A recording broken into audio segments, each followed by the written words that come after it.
When you're feeling lonely, check Facebook. When you're uncertain, you Google. When you're bored, check the news, check sports scores. All of these things cater to these uncomfortable sensations.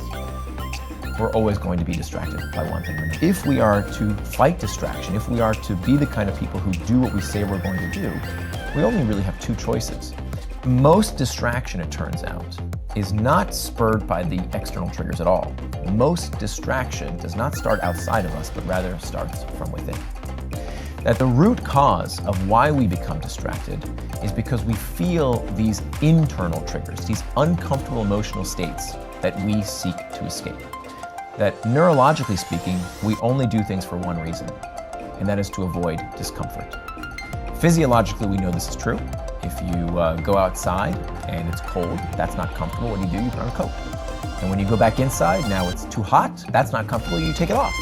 If you're hungry, you feel hunger pangs, you eat. And when you're stuffed, oh, that doesn't feel good, you stop eating. So physiologically, we feel this all the time. This is called the homeostatic response.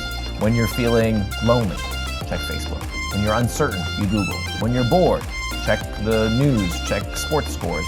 All of these things cater to these uncomfortable sensations. So that means if all human behavior is spurred by a desire to escape discomfort, that means, as you said, time management is pain management. And so this is why it is the most important first step. I mean, if there's one thing that our brain is incredibly good at, is pattern matching. So if the brain feels discomfort and then finds something that can relieve that discomfort, that's what it forms the habit around. The reason we even have brain, be the kind of people who do what we say we're going to do, we only really have two choices. We can either fix the source of the discomfort in our life, whatever it is that's causing us this pain, or we need tactics to cope with the discomfort. What you can do is change how you react to your emotions. One of the things that people do that doesn't work is strict abstinence. Now, strict abstinence is when you tell yourself, I am not going to do that thing. And it turns out that strict abstinence, for many behaviors, backfiring. When we do abstain, when we tell ourselves, no, absolutely not, it's almost like pulling on a rubber band. That when you pull on a rubber band and you stretch it, and you let go, it doesn't just go back to where you started, it ricochets even further. So instead of you telling yourself no, what you can do is employ a technique like this 10-minute rule, where here's how it works. You tell yourself that you can give in to any distraction, eat that piece of chocolate cake you know you don't want to have. You can give in to that distraction in 10 minutes. 10 minutes of doing what psychologists call surfing the urge.